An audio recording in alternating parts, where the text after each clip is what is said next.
Our second unit is going to be a unit on polynomials.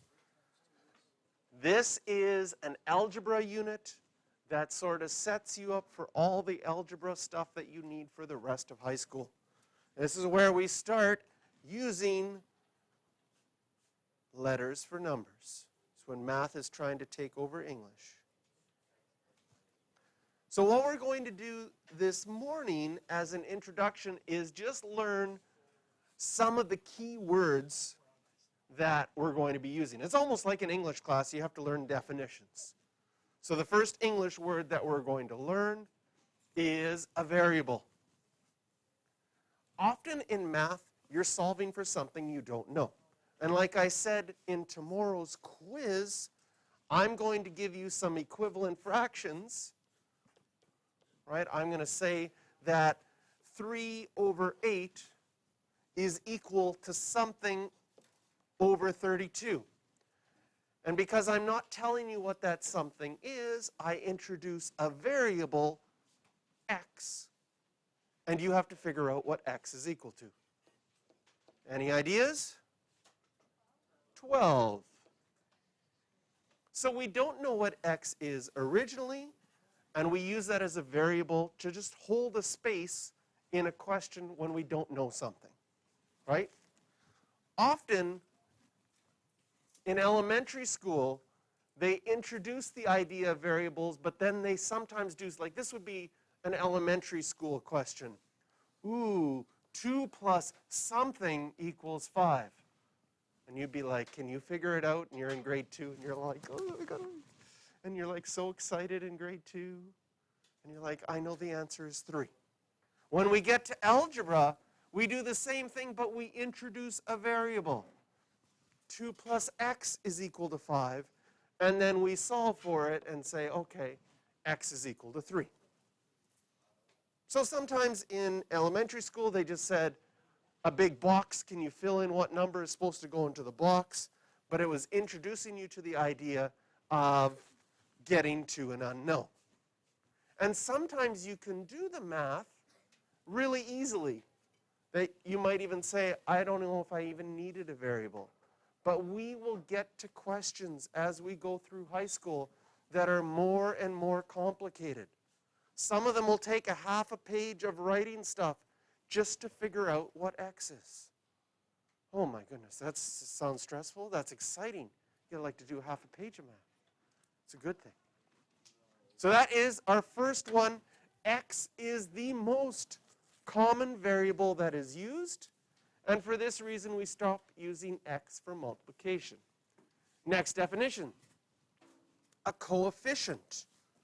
Sometimes you have numbers and variables together. And when you have a number in front of your variable, that's called a coefficient. So in 3x, the coefficient would be 3. In negative 44y, the coefficient would be the negative 44. In 1/2 b, the coefficient is 1/2. If they just write an x, you can assume that there's a 1 in front. Question?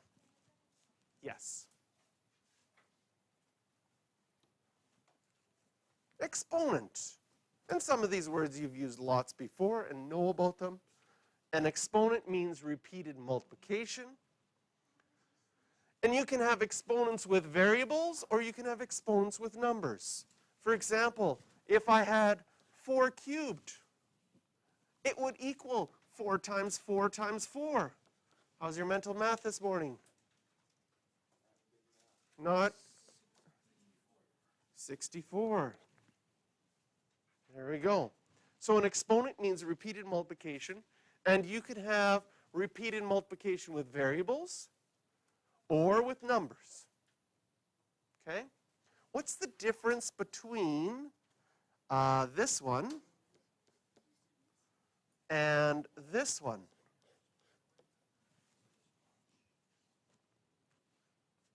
Or are they the same? What do you think, Finley?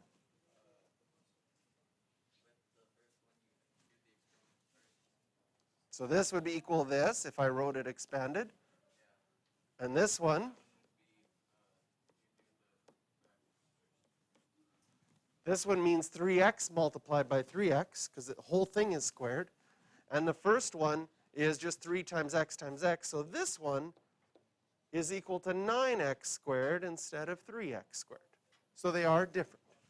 That's an exponent. A term. So you might find that some of these definitions you know already, and some of them are new. So when we have variables and we have any number of variables and coefficients put together by multiplication, each of these would be one term. But as soon as you have adding in there, this would be two different terms. So even if I have a ton of stuff with it,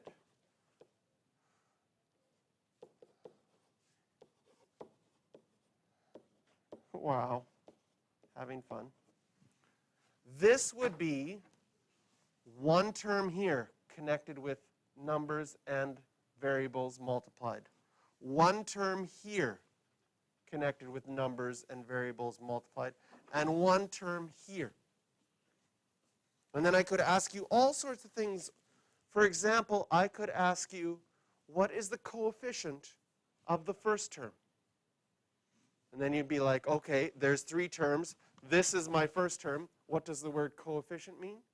That's just the number in front. The coefficient of the first term would be 2.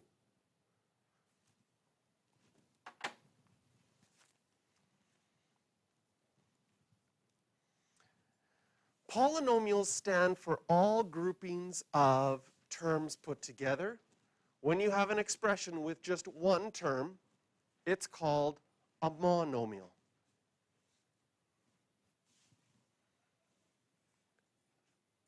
Have you heard other English words starting with mono that mean one? Well, monarch butterfly, I don't know if that means like, I don't know if it comes up as much as in the English language. Binomial, words that start with bi mean 2. Like a bicycle has 2 wheels. A tricycle has 3 wheels. Yes, you can. So if you only have one term, it's called a monomial. I guess there's like monorail. That's like a train that runs on only one rail. Okay. Monochrome. Has anyone ever dressed monochrome? What are they wearing? One color. I'm trying to think of other mono words. It's easier with... That's Spanish. One-on-one, but it's hand... Yeah, maybe. Okay. All right. Binomial is when you have 2 terms. Any guesses what 3 terms is going to be? Da-da-da-da-da-da. Trinomial. And poly in the English language means many.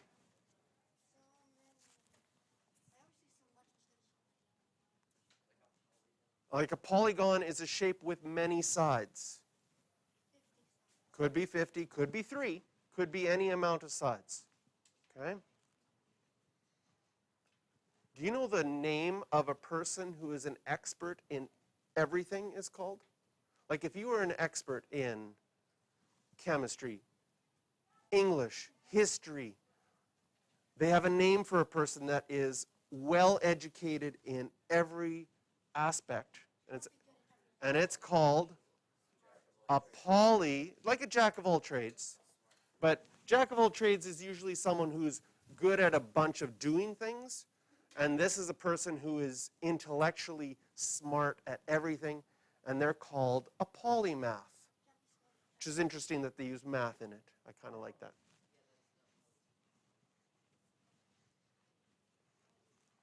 Okay. And then it's like there's polygamous relationships, people who have relationships with lots of other people, more than one. Yeah. So polynomial Expression are one or more terms. So polynomial is like the general word for trinomials, monomials, binomials, everything. And that's why this unit is called polynomials, because we're looking at all of them.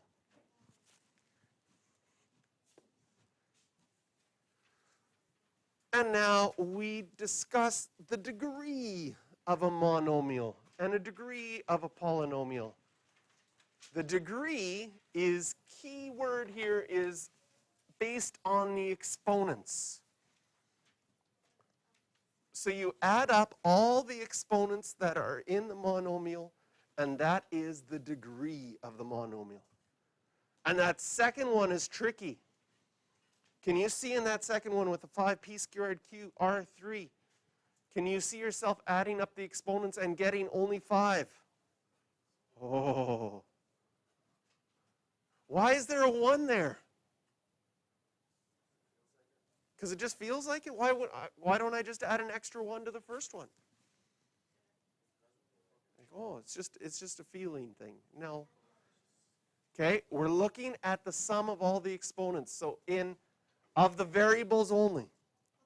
Okay, so the coefficient you can ignore completely. Even if I had something like this, ooh, looking tricky, 7 cubed x to the 5, what would the degree be?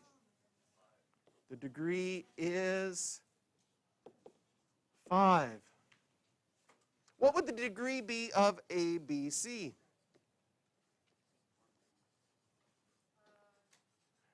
I like how you answered that. The degree of ABC is 1, 2, 3. So when a variable doesn't have an exponent listed, there's like a hidden exponent of 1 there. These ones all have hidden exponents of 1, but we don't have to write them. This ABC has lots of hidden things. It has hidden exponents of 1. What's the coefficient of ABC? What's the number in front? Oh, there is no number in front. It's a hidden number 1. Right? Whew.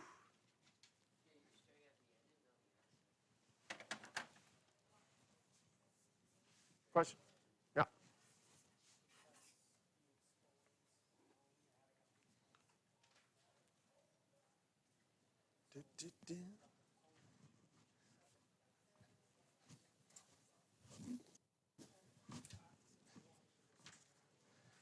So I think this definitely is something new. You never saw this in grade 8, did you?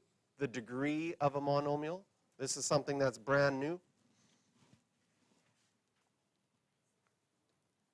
Oh, I'm missing a part of my notes. Okay. The next thing that you have in your notes, which is supposed to be next in mine, but it looks like it got erased. You're following along in your notes? The next thing in your notes was the degree of a polynomial.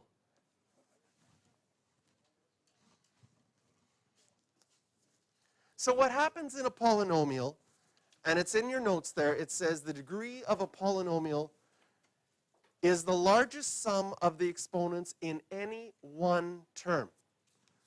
So polynomial could have more than one terms. And the first example that we have there is 5x cubed plus 2x. Does it make sense that the degree of this one is 3, because the exponent is 3? The degree of this one is 1. And you are going to be tempted to write that the degree of the whole thing is 4. But that is not right. You just look and say, what is the biggest degree of all the terms that are listed? And the biggest degree, of course, is the 3. So we would say the degree is 3. The next example that we have an xy to the 4 plus an x squared y cubed plus an x 5y. 3 terms. Wherever the adding and subtracting, that separates something into 3 terms. The degree of the first one is 1 plus 4, 5. The degree of the second one, 2 plus 3, 5. The degree of the third one, 5 plus hidden number 1 is 6. So we would say the whole one has a degree of 6.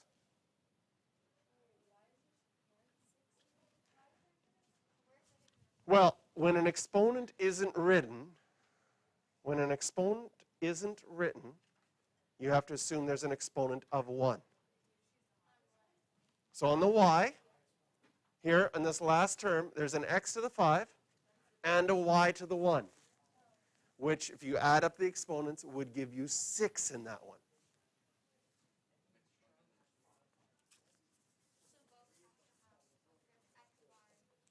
Yeah, this one, see why it's 5? Because this one has 4.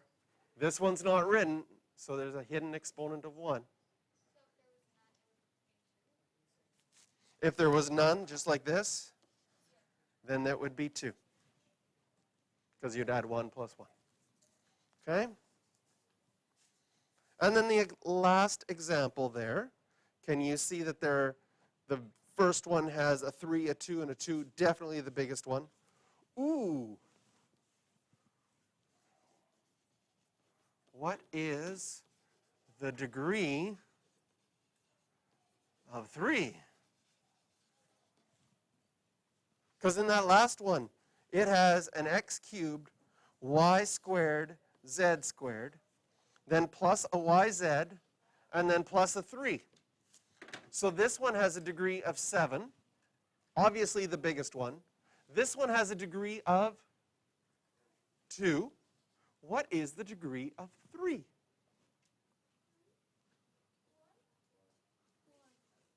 Okay, so let's go back to what is a degree? Right, we go definition. The degree of a monomial is the sum of the exponents of its variables. So now we're going to go back to that definition because we're missing something. We underlined exponents. Maybe we should have underlined exponents of its variables. So now we go back to the question we were just working on. What is the degree of 3? Are there any variables in 3? No. So the answer to that is 0. The degree of any number by itself is 0. So what is the overall degree of this whole one? 7, because that's the biggest one.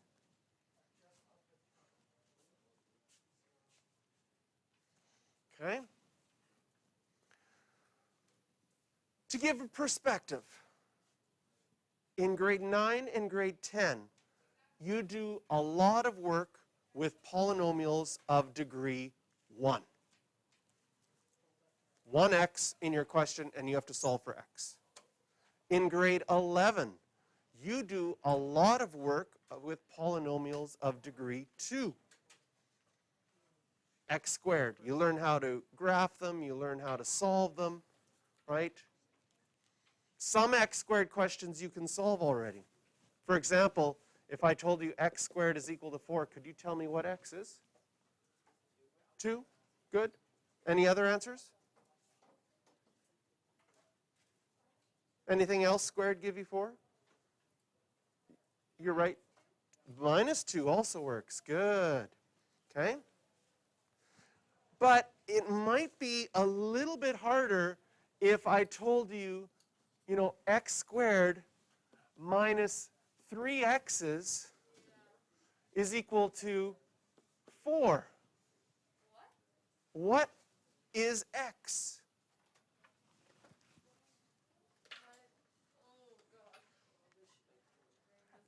That's harder, right? So that's what you're leading up towards with polynomials. That would be a polynomial equation of degree 2. The x's have to be the same to work.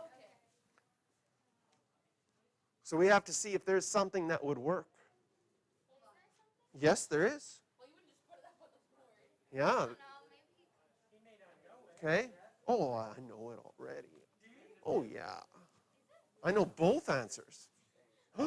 There's more than one answer to that one. One doesn't work. Because 1 minus 3 is negative 2. Right? So solving equations of degree 2 is more difficult than solving equations of degree 1. If I give you an equation of degree 1, even if I think it's hard, maybe you could figure it out. Make it a little hard. No, that one just has x. That's easier to solve. That one only has one answer. Because it's a 4. That's a 4. Sorry. That makes it easier. Negative 2. Good job. Okay.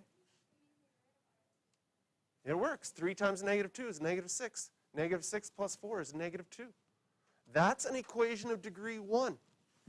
Equations of degree 2, you learn techniques to solve them in grade 11, which will be for some of you next year, second semester. Yeah, that's quadratics. Okay? Then equations of degree 3, you learn how to solve in grade 12. Cubics.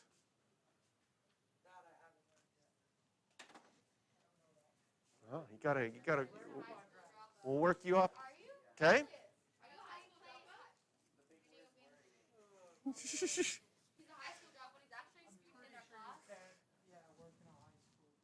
No.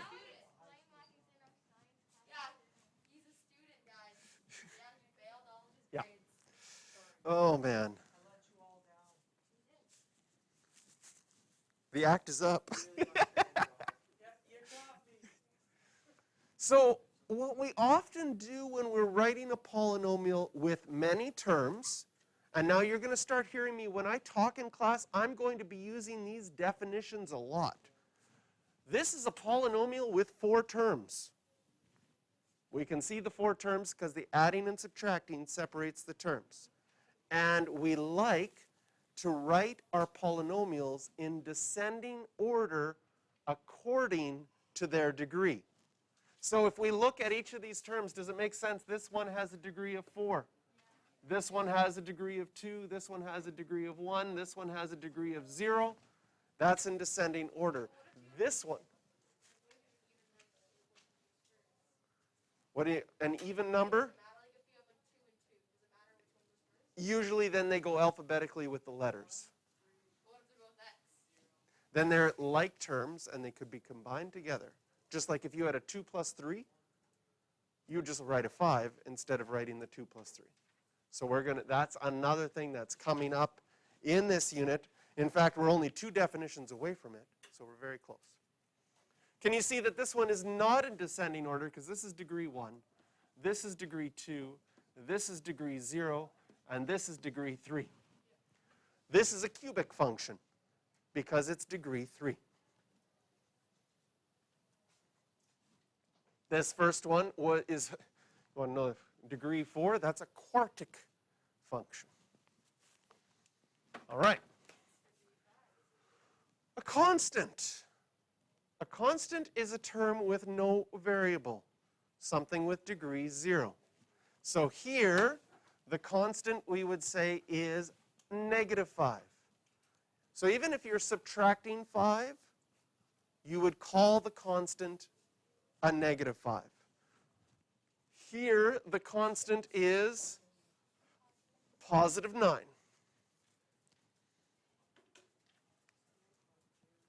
And now you've had 2 new definitions today that both start with a C and an O.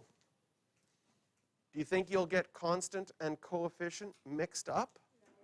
You're going to be able to remember that coefficient is the number in front and constant is the number by itself.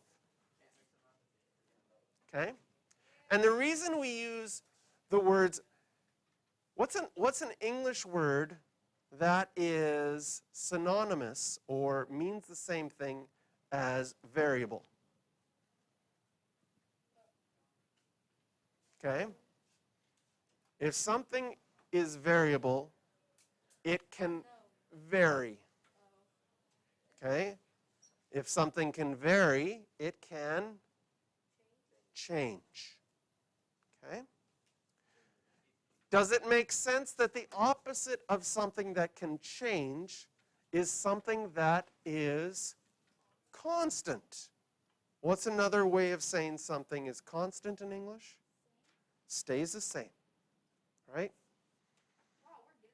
Oh, yeah, you guys know your English. What are you doing in math class? No, just kidding. Okay. So, variable, the reason it can change, this 3x in front. If x is 2, this is equal to 6. If x is 4, it's equal to 12. So, it can change, it varies depending on what x is. And that's why one of the reasons we call it a variable, because it could have many different numbers. And the mathematics, okay? The mathematics of polynomials is, oh, we can go back to the grocery store.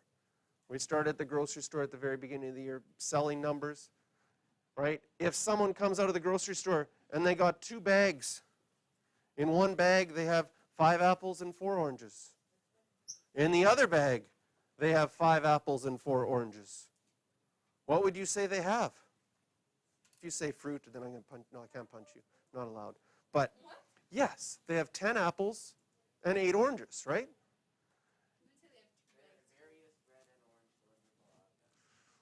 Right, we could confuse it. We could just say, oh, they have 18 fruit, and we have different ways of describing it.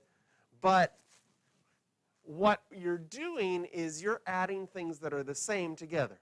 You have 5 apples in this bag, 5 apples in this bag. You could easily say you have 10 apples, and that would be a better description of what's happening, right? It'd be very frustrating if every time someone had 10 of something, they told you, oh, what do you have? Oh, I have apple, apple, apple, apple, apple, apple, apple, apple, apple, apple. You're like, what? Couldn't you just say you have 10 apples? That would be much easier for me to understand. Okay? You didn't get that? Well, I was just about to say what 100 oranges would sound like. Yeah, I knew that. Okay? So we say that 2 terms that have, and this is important, you might want to highlight this, exact same variable or variables with the same exponents. They're alike. So 5x and minus 3x. It doesn't matter the number in front. It just matters that the variable is the same. What could this represent as far as if we're talking about fruits? You have 5 apples. Oh, let's do chocolate bars. I like chocolate. You have 5 chocolate bars. That could be represented by 5x. X is a chocolate bar. What happens? What's minus 3x? You eat 3 of them. So if you had 5 chocolate bars and you ate 3 of them, what's left?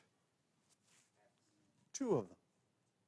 So we could combine, if you added this to get, wow, that is big and yellow.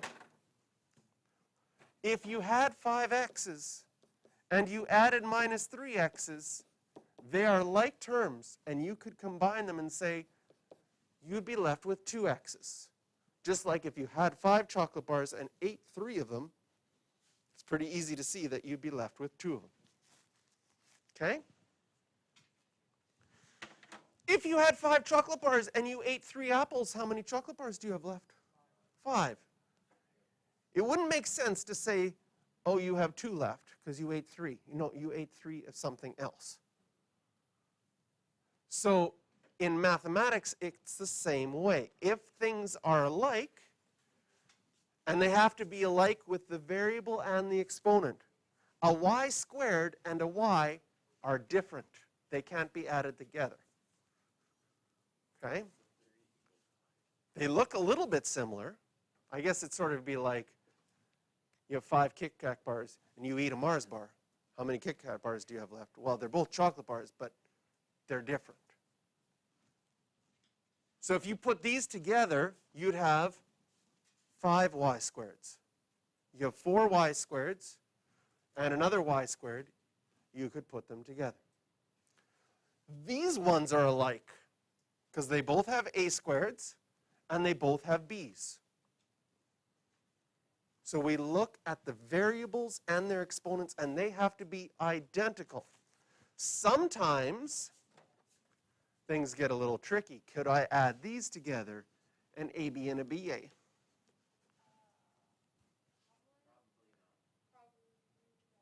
They are the same. They have the same variable, both have A, and they both have B. And another reason they're the same is if I tell you, okay, I'm going to give you a very hard mental math question to do, okay? I'm going to get you to do 31 times 29. But I'm going to tell you that 29 times 31 is 899. So what's 31 times 29? You guys are amazing. That's crazy. Okay, well, what about something like, let's see. How about 44 times 46? If I tell you 46 times 44 is 1,224. So when you multiply two things, does it matter the order? 7 times 3, is it always the same as 3 times 7? Yes. So AB and BA are the same thing. Because the order doesn't, I could write AB as AB or BA. Order doesn't matter. Typically, mathematicians, which one do they prefer? They like ABs. They're so cute and cuddly. No, Baz not as much. They like ABs better. Okay? They like to do them in alphabetical order if they can. So if I added these two together, an AB plus an AB would be 2 ABs. Can you imagine this? Here's a real life example. You have a baby plus a baby. How many babies would you have? 2 babies. So if you had an AB and an AB and you added them together, does it make sense that you have 2 ABs?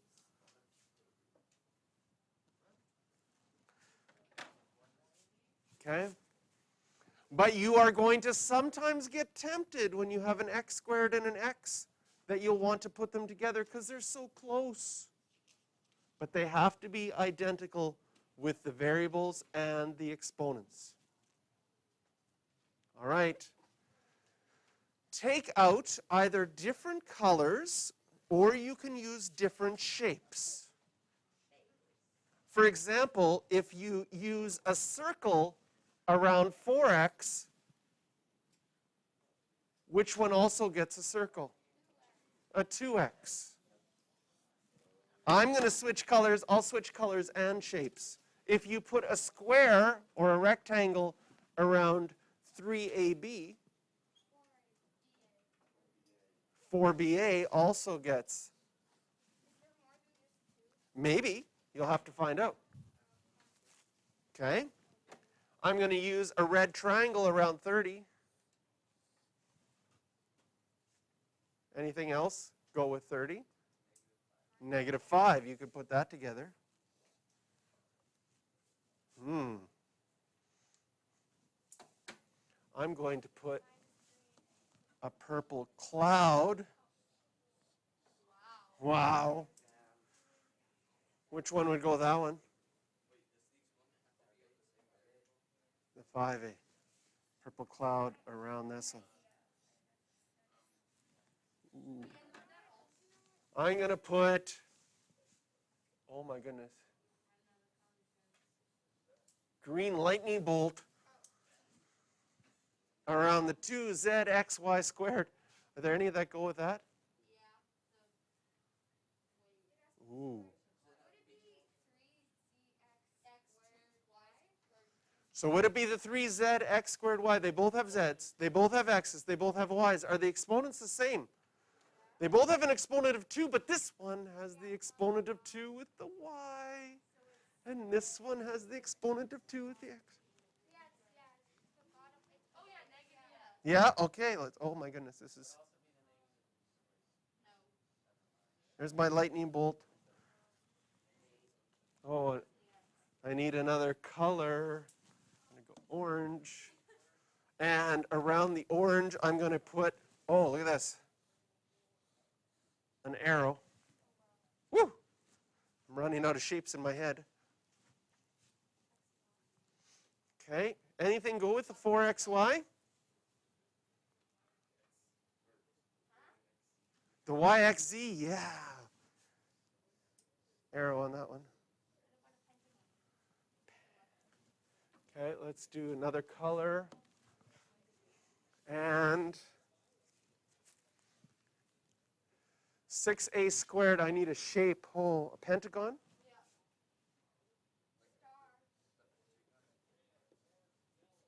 Five-sided shape? Oh, I could have used a diamond.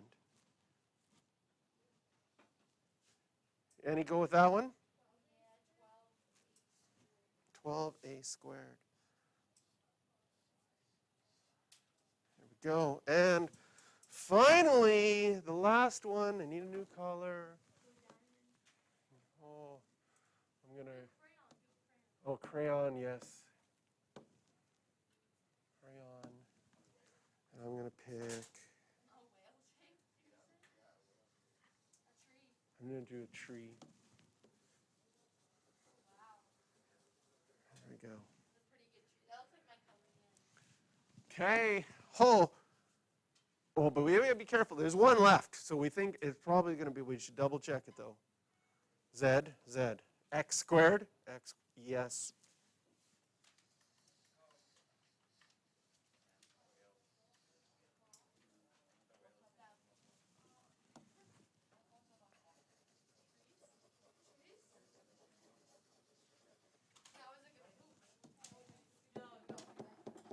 It's a cherry tree.